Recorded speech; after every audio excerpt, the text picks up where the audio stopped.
Hi everybody, good morning. Mesdames, Messieurs, My name bonjour. is Maha Hossein Aziz. Je me I'm a présente, je suis professor Maha at Hossan NYU, a Aziz, je suis program globalist professeure à la New Fisher York Trends, as well as a University. co-chair in tech Je suis également policy la as the think tank coprésidente en Digital politique d'IA Economist and au think advisor to tank the World Digital Economic Forum. Economist.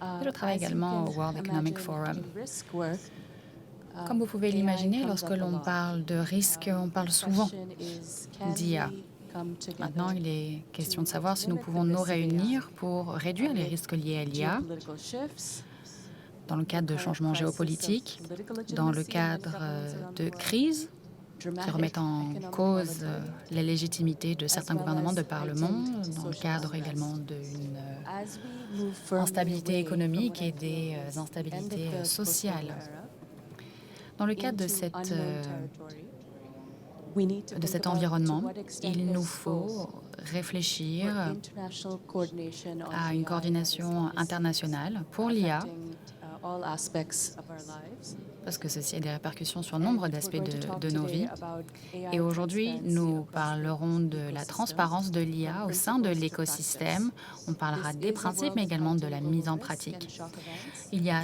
de nombreux Yet, risques the aujourd'hui, good je l'ai news dit. is that Pour autant, il y a une there bonne are nouvelle. discussions and En there effet, has il been existe des progress échanges, towards il y a des progrès qui ont regulating été AI réalisés and en matière managing de risk. réglementation de l'IA, en Just matière last month, in d'atténuation et fact, de gestion des unfortunately, risques. I was D'ailleurs, at le the mois UN dernier, j'ai General eu l'occasion Assembly's de meetings partager where it was announced mon temps, that there would be l'occasion de l'Assemblée 2 générale des AI Nations governance unies bodies, dans le cadre de the plusieurs Global réunions. Dialogue on AI On Governance, a eu d'ailleurs un as well as dialogue the sur la gouvernance Independent de l'IA International et Scientific nous avons Panel également on AI, participé for which they're currently au panel looking for scientifique sur members. l'IA qui d'ailleurs But there has been cherche de progress nouveaux elsewhere membres. as well, and today we're going to D'autres progrès ont focus été on the enregistrés à d'autres G7's égards. efforts Nous parlerons to également aujourd'hui manage the des risks of efforts du AI. G7 qui essaie With respect to the d'atténuer les risques Hiroshima de l'IA. AI Nous pouvons parler Processing Reporting Framework. dans It ce was cadre launched le in processus 2023 d'Hiroshima et le cadre de reporting qui a été déployé to en help 2023. countries align on L'objectif, safe, c'était secure, d'accompagner les trustworthy pays AI, pour qu'ils aient especially une sorte advanced and d'alignement frontier sur ce systems qu'est une IA with respect to de large foundational confiance, en models, revenir sur generative les AI, modèles and it's led to génératifs, l'IA international guiding générative, les principles and modèles voluntary code of avancés. conduct for AI Et puis, bien sûr, il developers y a un code de and has conduite evolved into a volontaire pour comprehensive les policy développeurs de framework. systèmes d'IA. Et puis, il y a This year, également in un fact, the cadre OECD général started monitoring de politique. application of the Hiroshima L'OCDE, cette année, AI a reporting commencé à framework suivre for companies justement le déploiement de ce to cadre share pour les information entreprises. on how they Les manage entreprises, dans ce AI contexte, peuvent risks. partager We're very justement fortunate to la have manière dont elles se diverse protègent via set of speakers face who plutôt represent au risque de l'IA. government, civil society, corporate Ici, nous sector, avons as well as the OECD. plusieurs parties prenantes, So we're going to kick off with des Karim, entreprises, des représentants de la société who civile, mais is the également head of OECD's l'OCDE. AI and emerging Nous allons digital tech commencer nos policy. interventions aujourd'hui avec We'd Karine love for you to Persé, qui est set la the chef de scene for l'unité us. IA From your au sein de perspective, l'OCDE. what are the patterns Selon or vous, gaps Karine, in the initial quels sont reports les écarts that que nous could pouvons help voir à us l'heure actuelle dans les understand premiers how the framework rapports que vous might avez evolve reçus? in the Comment est-ce coming months and que years? ce cadre va évoluer à l'avenir? Merci beaucoup. C'est un plaisir que de pouvoir parler de transparence et du reporting HAIP.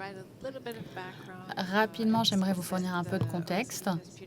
En effet, l'OCDE a traité la question de la transparence comme un élément clé dans le cadre des principes de l'IA en 2019 et le processus, ou depuis 2019, et le processus d'Hiroshima et le processus de reporting a pour objectif de déployer justement ces pratiques sur le terrain. Cette année, nous avons commencé à recevoir certains projets de rapport et il s'agit ici du premier effort volontaire pour les entreprises qui souhaitent montrer justement comment elles gèrent l'IA et comment elles utilisent les principes qui ont été déployés. Et aujourd'hui, nous avons 3 tendances, en plus des écarts dont vous avez parlé. Premièrement, ce que l'on peut voir, c'est qu'il y a un véritable alignement. C'est vrai, les entreprises reconnaissent de plus en plus les différentes normes, les principes de l'OCDE. Bien sûr, je suis tout à fait objective. Et puis, il y a également des cadres d'atténuation et de gestion des risques. Ce sont des tendances que nous voyons donc beaucoup. Et puis, il y a d'autres approches partagées partout dans le monde. Sachez également que la transparence est de plus en plus précise. C'est vrai qu'on a des modèles publics qui sont aujourd'hui disponibles pour tout le monde.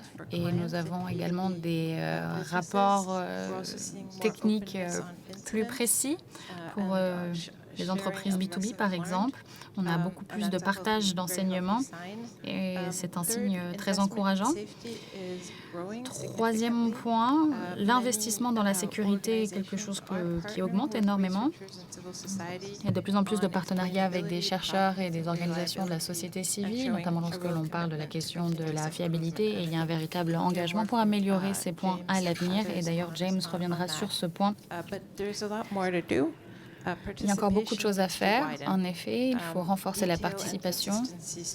Les détails et la cohérence sont encore des points sur lesquels il nous faut nous concentrer.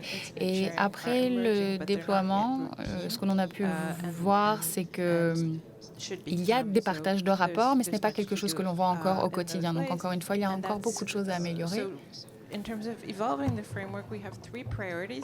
Ici, nous avons trois priorités également dans le cadre de ce cadre. Il nous faut renforcer la participation. Il nous faut davantage de développeurs, de personnes qui déploient justement ces produits sur le terrain, des produits de l'IA sur le terrain. On doit également se concentrer sur les différents utilisateurs et puis également personnaliser les différents rapports en fonction de l'industrie en question. Bien sûr, on veut comprendre les différents points de vue. Parce que bien sûr, les réponses et les résultats ne seront pas les mêmes. Il nous faut également des templates clairs, des exemples clairs, je ne sais pas, une banque, un hôpital, etc. Ils n'auront pas forcément les mêmes priorités en matière de reporting. Il faut bien sûr que les rapports soient pertinents d'un point de vue technique. C'est vrai que l'IA accélère tout. Et c'est la raison pour laquelle les organisations qui sont à la pointe doivent être entièrement impliquées. Il faut renforcer notre travail en matière de cartographie à mesure qu'on utilise également de la veille et puis on utilise bien sûr des preuves pertinentes. Pour conclure, ce que l'on peut dire, c'est que la transparence, ce n'est pas simplement la divulgation d'informations. La transparence, c'est le renforcement de la confiance, une question de crédibilité. Et ce faisant, on pourra vraiment avoir des bénéfices positifs pour tout à chacun. Merci beaucoup pour ces éclairages qui nous viennent de l'OCDE. Maintenant, tournons-nous vers les responsables ou les représentants gouvernementaux. Vous avez Yushi Tsuji, premier secrétaire, délégation permanente du Japon auprès de l'OCDE. Yushi, que pouvez-vous nous dire sur le fait que oui, le Japon a été au cœur du déploiement de ce processus partout dans le monde? Et le Japon vraiment met en amont cette transparence basée sur le processus HAIP.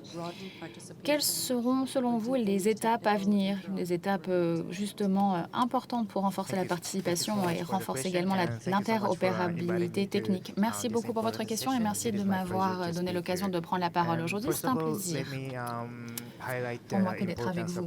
Dans un premier temps, j'aimerais revenir sur l'importance du processus d'Hiroshima. Il s'agit ici d'une plateforme qui permet au gouvernement et autres entités de renforcer l'utilisation de l'IA avancée et de renforcer également l'action des différentes parties prenantes.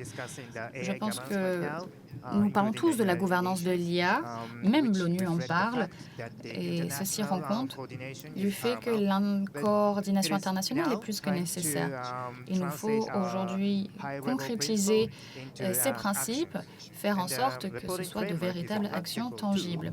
Et ce cadre de reporting est un outil pratico-pratique qui permettra de concrétiser le processus d'Hiroshima et nous concentrons encore une fois sur la transparence de l'IA. Il s'agit ici d'une initiative donc qui veut rendre une gouvernance d'IA flexible et puis on veut bien sûr encore une fois renforcer la coopération multipartite. Ceci permet de renforcer les pratiques de gouvernance de l'IA, notamment dans le cadre d'un écosystème qui ne cesse de changer. Afin de partager les résultats et de renforcer ces derniers dans le cadre du processus d'Hiroshima, nous avons un groupe intitulé le groupe des amis. Bien sûr, il ne s'agit pas uniquement des représentations du G7, des représentants du G7. Nous avons également des représentants d'Amérique latine et d'Asie. Et d'ailleurs, l'Indonésie et l'Égypte viennent de nous rejoindre. Aujourd'hui, nous avons 58 pays. Dans ce groupe d'amis, nous avons une communauté de partenaires avec des représentants d'organisations internationales ou du secteur privé. Encore une fois, ceci renforce la collaboration multipartite. Microsoft, Safer AI et l'OCDE, d'ailleurs, appartiennent à ces communautés. D'ailleurs, je souhaite les remercier pour leur soutien. Nous allons avoir une deuxième réunion physique en mars l'année prochaine à Tokyo, entre les 15 et les 16 mars prochains. Nous espérons pouvoir partager des informations sur le développement de l'IA, sur la gouvernance de l'IA, sur le déploiement concret sur le terrain. Et puis nous voudrons encore une fois renforcer nos échanges concernant l'interopérabilité. Les développeurs de l'IA et ceux qui les déploient dans le monde peuvent déployer des rapports, présenter ces rapports. Ils sont 51 à pouvoir le faire et le Japon souhaiterait renforcer leur participation dans le cadre de ce reporting. Et je les invite encore une fois à participer justement aux efforts déployés par le groupe des amis. Très bien, merci beaucoup Yushi. Je me tourne désormais vers Aurélien Pali, directeur des réseaux et usages numériques au sein de la Direction générale des entreprises. Selon vous, comment est-ce que ce cadre permettra au gouvernement à aller au-delà et avoir vraiment une sorte de veille pratique sur le terrain? Eh bien, merci beaucoup pour votre question et merci de m'avoir invité. Ce que nous voyons, c'est que ce processus est important pour le gouvernement à bien des égards. Premièrement, c'est important dans le cadre de la constitution de politique. L'IA, ici, pousse les entreprises à être plus transparentes et à faire preuve le plus de transparence pour qu'on ait davantage confiance en elles, avec le déploiement de modèles transparents, encore une fois. C'est crucial, car nous, en tant que gouvernement, nous allons utiliser ces modèles pour améliorer nos services publics. C'est important dès lors que nous ayons confiance dans ces modèles. Alors, le processus, dans un premier temps, a été conçu pour les marchés et pour les entreprises, mais c'est un processus important pour les gouvernements. Nous sommes convaincus que l'adoption de l'IA est importante pour la compétitivité, pour nos entreprises. Et ceux qui utilisent l'IA auront besoin d'avoir confiance dans les modèles qu'ils utilisent. Dès lors, le processus d'Hiroshima, grâce à cette transparence exacerbée, permet d'avoir une course à l'excellence. Pour ces développeurs de l'IA, encore, ils œuvrent au service de la transparence et c'est un point clé pour nous. Premier point, donc. Second point, le gouvernement joue un rôle de régulateur. Ici, j'aimerais insister sur 2 points. En tant que régulateur, il est important pour nous de garantir la sécurité de l'IA. C'est vrai que la sécurité de l'IA, ça peut être problématique. Vous en avez parlé dans vos propos liminaires. Et avec l'explosion de l'IA générative, son essor, vous savez, il y a eu nombre de sommets sur l'IA, et d'ailleurs, il y en a eu un au Royaume-Uni. Le premier a été tenu au Royaume-Uni. Et donc, nous avons, grâce à ces efforts, des instituts dédiés à ces questions. Vous avez des organes qui essaient d'anticiper les principaux risques, notamment pour qu'on puisse mieux utiliser l'IA et faire en sorte que l'IA soit plus sûre. L'objectif, c'est de comprendre quelles sont les ressources des développeurs, notamment pour qu'ils puissent identifier les risques, pour qu'ils puissent les atténuer. Il nous faut nous appuyer sur leurs bonnes pratiques, notamment pour améliorer la recherche en matière de réglementation et de gouvernance. Et puis enfin et surtout,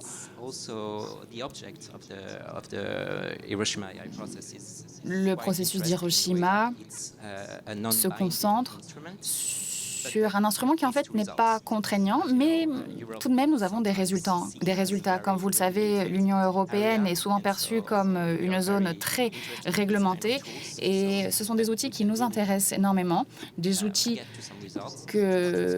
qui nous permettent d'avoir plus de résultats, des résultats basés sur la transparence, sur la confiance.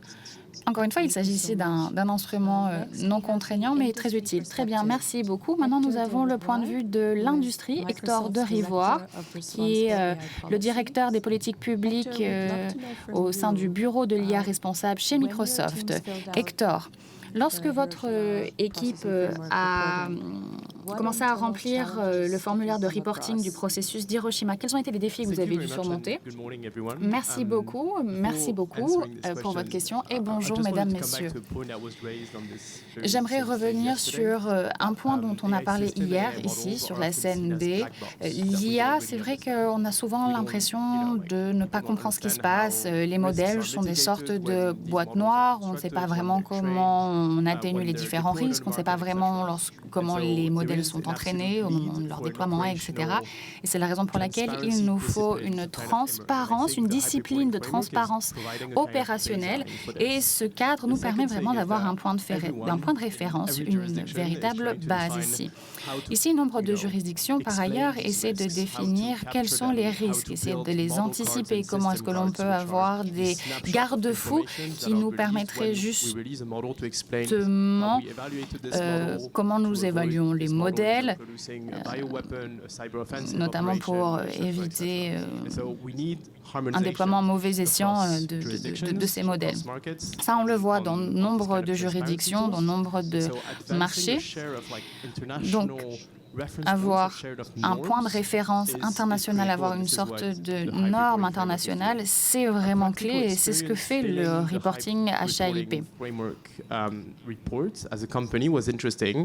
En tant qu'entreprise, ce reporting est crucial. Ici, vous avez un long questionnaire et vous pouvez d'ailleurs vous connecter sur le site de l'OCDE pour avoir accès à ce questionnaire. L'objectif du questionnaire, c'est de voir comment nous anticipons les risques, comment nous les atténuons au niveau du modèle, au niveau du système, quels sont les principaux domaines de recherche que nous menons dans le cadre de la sécurité de l'IA, quid du respect de la vie privée, des droits d'auteur, etc. Ce que nous avons fait dès lors, c'est utiliser des outils internes existants, notamment nos normes responsables en matière d'IA. Nous avons un groupe dédié chez Microsoft en matière d'éthique de l'IA. Nous avons partagé nos rapports existants sur la transparence, qui sont ici des produits destinés généralement à la clientèle. Nous avons également partagé d'autres modèles et d'autres rapports existants au sein de l'entreprise. Et nous avons essayé d'avoir justement une bonne profondeur technique. Pour autant, nous avons voulu avoir une approche générale pour pouvoir répondre à ce questionnaire. Nous avons travaillé énormément avec nos équipes produits, avec nos ingénieurs, pour que ces derniers puissent vraiment, pour qu'ils puissent justement éviter, je ne sais pas, des problèmes tels que les deepfakes. Nous avons présenté également des cas d'usage, notamment pour qu'ils puissent justement mener à bien leurs efforts. Donc, ça a été vraiment une expérience pratique pour nous que de remplir ce reporting. Merci beaucoup, Hector. Enfin et surtout, tournons-nous vers la société civile avec James Gilley de Safer AI, responsable normalisation. Safer AI a joué un rôle crucial, notamment dans la révision de la contribution de l'industrie dans le cadre de ce processus de reporting. Selon vous, quels sont les principaux éléments que vous avez pu voir ici? Quels sont les principaux enseignements en termes de qualité, en termes de partage des informations et comment est-ce que ce cadre peut accompagner la transparence et la responsabilité pour tous les développeurs de l'IA? Eh bien, merci beaucoup pour votre question. C'est un honneur que de pouvoir être avec vous, de participer à un tel panel. Et je suis ravie d'être avec des collègues qui partagent les mêmes objectifs que moi. Et puis, c'est un honneur également que d'être au Forum de Paris sur la paix. Encore une fois, un véritable honneur. Concernant votre question concernant la qualité, la cohérence du partage d'informations, ce que nous avons vu, c'est que Les grandes entreprises nous ont permis d'en apprendre beaucoup. Je rejoins ce que disait Hector. Les entreprises ont partagé leurs informations via d'autres cadres, via d'autres instances. Mais d'ailleurs, je crois que c'est Microsoft qui avait partagé des informations concernant des inquiétudes en matière de cybersécurité, des choses qui n'avaient pas été rendues publiques par le passé. Et ça, ce sont des choses qui nous tiennent à cœur parce que, encore une fois, d'un point de vue de la société civile, je pense que c'est important de renforcer cette confiance. Et on voit que ce sont des sujets qui sont vraiment très importants pour les grands acteurs de la tech. Ce que nous avons vu également, c'est que ce processus est une sorte de guide des principes directeurs, importants notamment en matière d'adaptation et d'atténuation, justement pour avoir des systèmes d'IA beaucoup plus sûrs. Donc ça m'a rassuré de voir qu'ils voyaient ces principes directeurs, comme quelque chose de très utile. Pour rebondir sur ce que disait Karine, bon, on reviendra sur ça, j'imagine, mais ce processus, ce reporting permet d'accompagner plusieurs parties prenantes tout le long de la chaîne d'approvisionnement. En revanche, il y a un défi. Si nous incluons les PME ou ceux qui utilisent l'IA sur le terrain, il est important de se concentrer sur de véritables systèmes avancés. Si nous ne le faisons pas, on risque de passer à côté des objectifs des codes de conduite que nous avons déployés. Parce que là, on parle vraiment de modèles avancés. C'est ce pourquoi ces processus et codes ont été déployés. Donc, ce qui a été déployé, c'est pertinent pour toutes les parties prenantes. Pour autant, il faut nous concentrer, encore une fois, sur ce qui compte le plus. S'il n'y a pas de transparence au niveau plus élevé, eh bien, il y aura davantage de risques, malheureusement. Malheureusement, on en a parlé avec Hector il y a quelques instants, avant notre panel. Comme vous le savez, les progrès algorithmiques, tous les progrès technologiques sont des choses qui augmentent de manière exponentielle. Et si nous n'avons pas de transparence, il y aura davantage de complexité pour nous adapter en tant que société. Tout à fait. Merci beaucoup pour ces points. Retournons vers l'OCDE avec Karine. On a beaucoup parlé de l'interopérabilité. Les pays ont développé leurs propres obligations de reporting. Comment est-ce qu'on peut assurer l'interopérabilité et quelles sont les prochaines étapes dans le cadre de ce reporting pour justement avoir un véritable point de référence sur le long cours? Vous avez entièrement raison. L'interopérabilité, c'est vraiment un point clé pour toutes les organisations internationales. L'interopérabilité entre les règles, entre les attentes, entre les réglementations, entre les juridictions. Et nombre de pays, bien sûr, sont en train de déployer leurs mécanismes et leurs règles basées sur l'IA, et c'est d'ailleurs ce à quoi aspire le processus d'Hiroshima.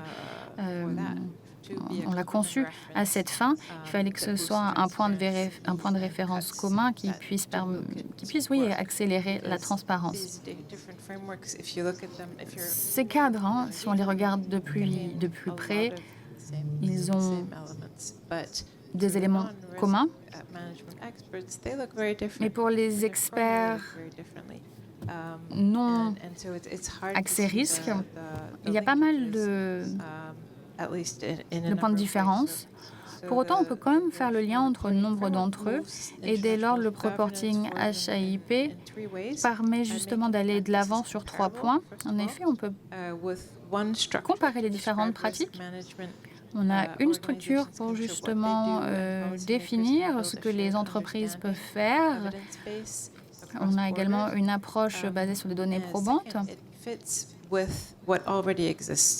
Et dans un second temps, le processus d'Hiroshima rejoint également les principes de l'OCDE sur l'IA, rejoint bien sûr la loi de l'UE sur l'IA.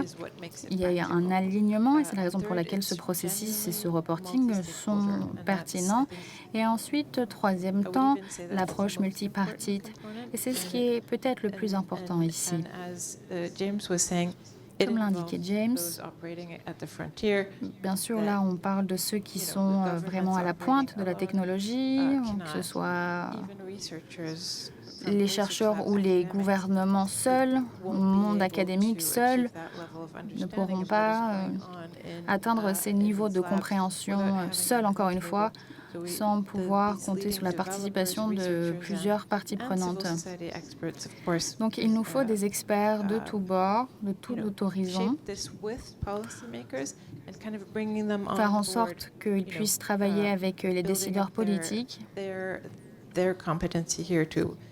Il s'agit ici de renforcer également la compétibilité. Et c'est la raison, encore une fois, pour laquelle ce reporting est pertinent et légitime.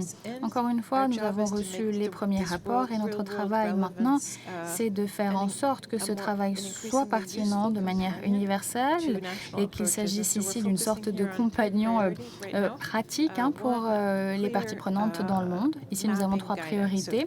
Il nous faut des principes directeurs clés. Comment est-ce que ce cadre peut être aligné aux obligations de l'UE, par exemple. Ici, il s'agit de l'obligation volontaire dans le cadre de ce processus d'Hiroshima et de ce reporting, mais quid des normes ISO? C'est une sorte, oui, de cartographie des principes directeurs qui listent les différents outils actuels. Deuxième priorité, aujourd'hui, au niveau de l'OCDE, vous avez nombre d'outils et d'indicateurs qui s'intéressent à la question d'une IA de confiance. Aujourd'hui, il y a plus d'une centaine d'outils de veille, etc. Et c'est une liste, un catalogue qui peut être utilisé ici pour identifier des outils déjà utilisés, des solutions alternatives utilisées par d'autres entreprises, des solutions qui marchent. On a des études de cas, par exemple. Et c'est encore une fois, les différents rapports peuvent être comparés et plein de sens. Ce qui est important ici, c'est d'être rapide. Parce que c'est vrai que ça prend du temps, et là, on a des solutions beaucoup plus rapides. Encore une fois, l'objectif, c'est de faciliter la tâche des parties prenantes. Troisième priorité, un dialogue continu sur l'établissement de politiques, que ce soit au niveau de l'OCDE ou que ce soit au niveau du groupe des amis. Et puis, bien sûr, il y aura des représentants de la société civile, toutes les parties prenantes. L'objectif, c'est de renforcer la collaboration. On ne parle pas d'uniformité ici, on parle de collaboration. Et puis enfin, ce cadre, vous savez, ce n'est pas un mandat universel. Il s'agit ici d'une approche volontaire. L'objectif, c'est d'avoir des approches diversifiées qui travaillent ensemble. Bien sûr, il n'y a pas de règle unique, une sorte de solution unique. Ça, ce n'est pas possible. L'objectif, c'est juste de travailler main dans la main. Très bien, je me tourne à nouveau vers Yushi. Regardons le contexte japonais.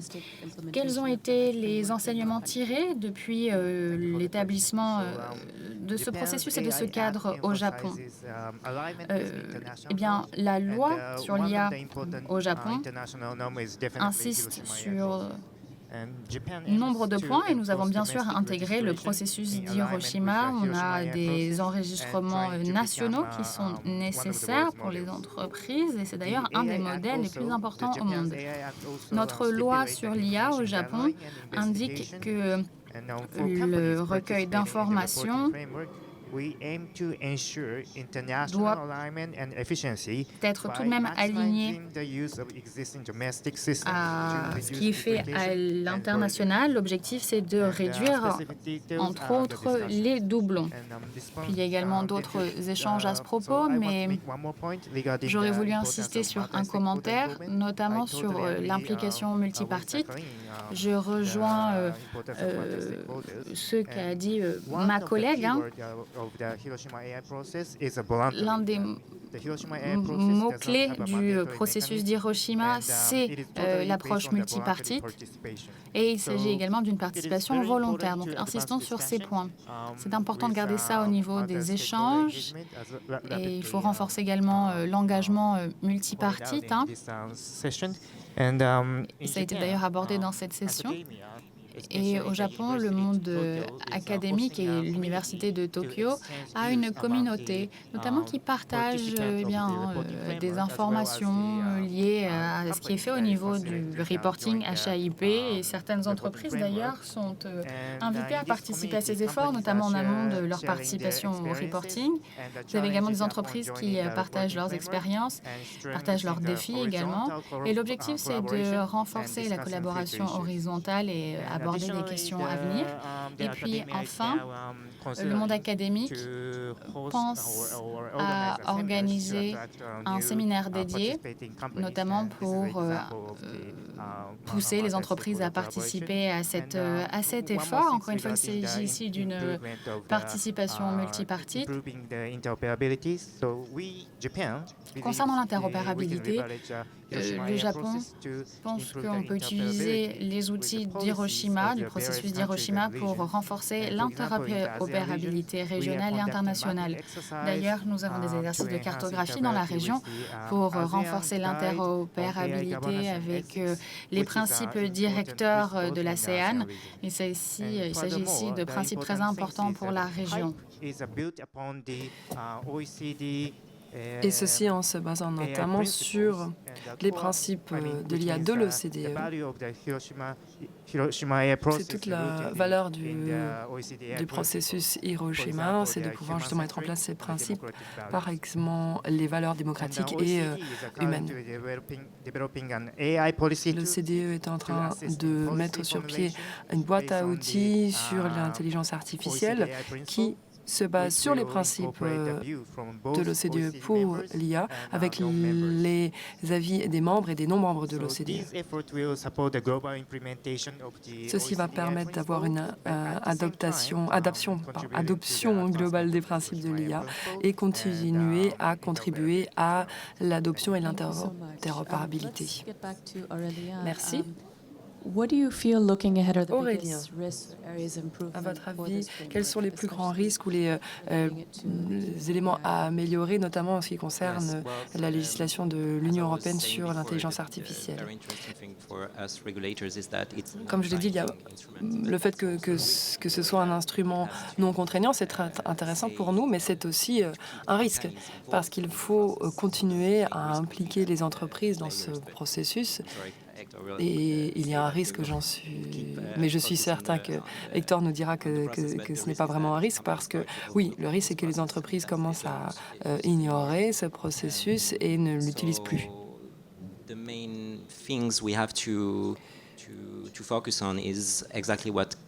Il faut se concentrer sur ce que vient de dire Karine, c'est-à-dire faire en sorte qu'il soit le plus simple possible, faire en sorte qu'il y ait justement un aperçu exhaustif de tous les cadres réglementaires. Et l'objectif, c'est de rester justement avancé et de continuer à impliquer les parties prenantes et surtout les utilisateurs, les chercheurs, en plus des utilisateurs, pour savoir quels sont les risques évalués et comment s'assurer que ce reporting et ce processus répondent à leurs inquiétudes. Et l'année prochaine, la France va assumer la présidence du G7 et donc notre objectif est d'avoir davantage d'acteurs impliqués. Aujourd'hui, nous avons beaucoup de grandes entreprises ou de grands acteurs, mais nous avons très peu d'entreprises européennes, donc nous allons nous concentrer sur ceci et avoir aussi beaucoup de petits acteurs.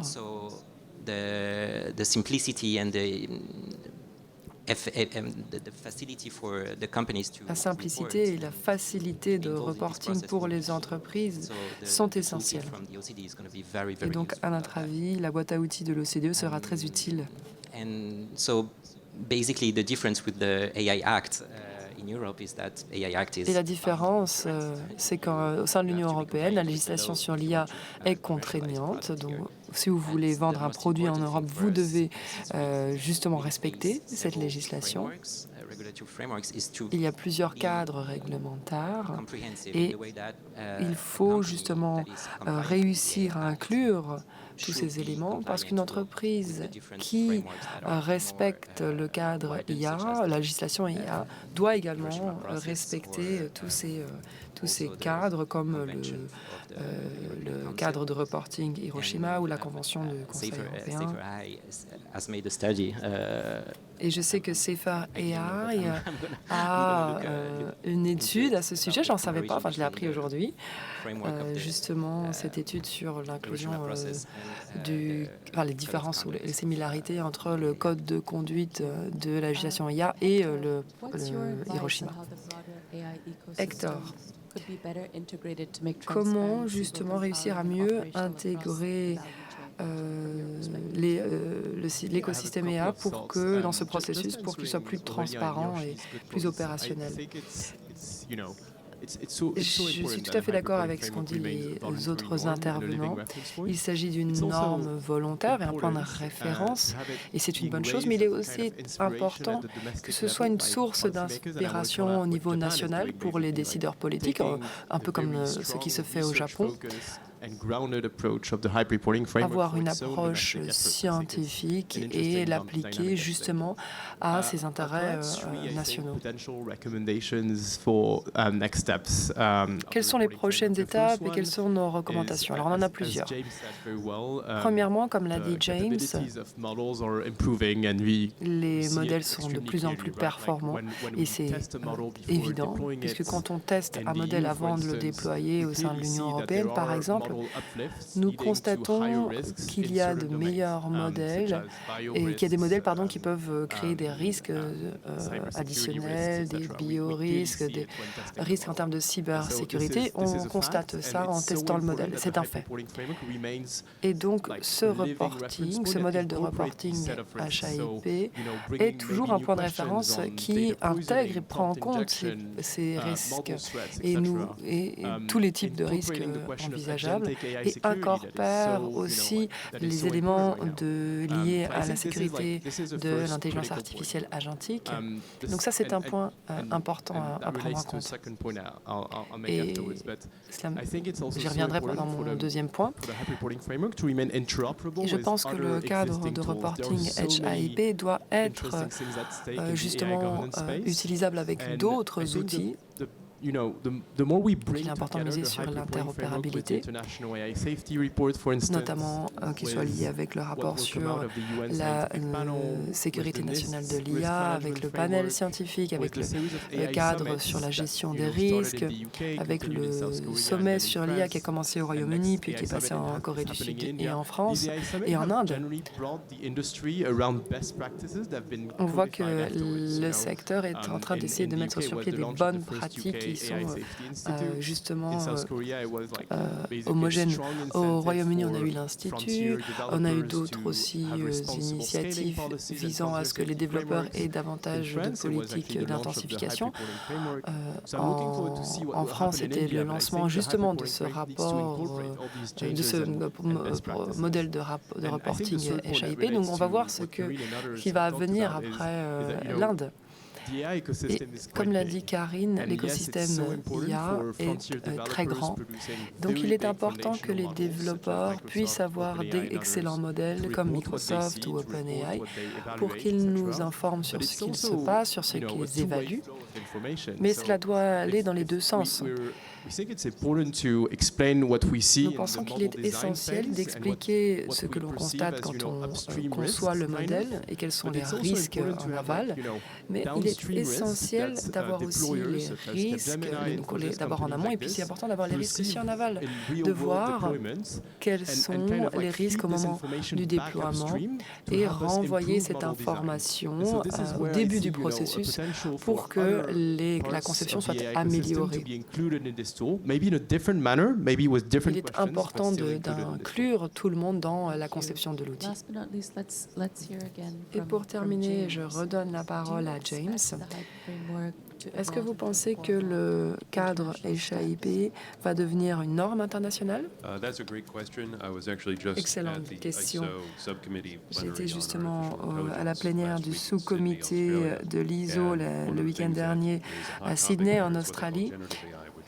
Et ils ont parlé de l'intelligence artificielle générative, qu'on appelle ici l'intelligence artificielle avec des objectifs généraux. Et on a justement parlé de la mise en place de normes justement pour le reporting, et je pense que c'est la prochaine étape ici au sein de l'Union européenne. Alors pour revenir sur ce qui vient d'être dit, oui, je suis tout à fait d'accord, il faut justement boucler cette boucle, il faut que tout le monde coopère et qu'il y ait un retour d'information. Il faut le faire rapidement parce qu'en effet, il faut que ce soit rapide et efficace pour s'assurer qu'on puisse répondre aux risques justement qui arrivent tout au long de la chaîne et du processus. Je pense qu'on va aussi devoir se miser sur la modularité. Au lieu d'avoir chaque partie qui travaille sur la même chose, on aura un cadre que tout le monde peut suivre et puis on a des préoccupations régionales qui sont inclus dans le processus selon les différentes spécificités régionales.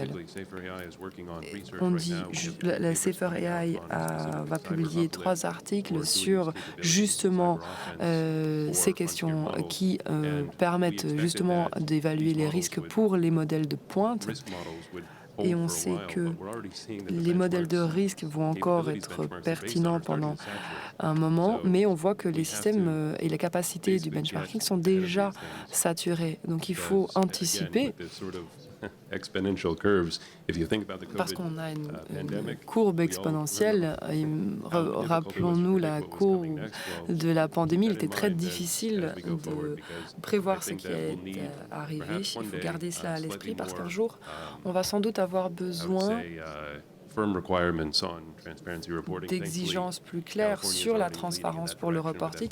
Heureusement, avec FP53, la Californie est déjà joue un rôle de pionnier. Merci. Nous avons encore quelques minutes. Si vous avez des questions, n'hésitez pas. Est-ce que vous avez une question pour nos orateurs? Oui.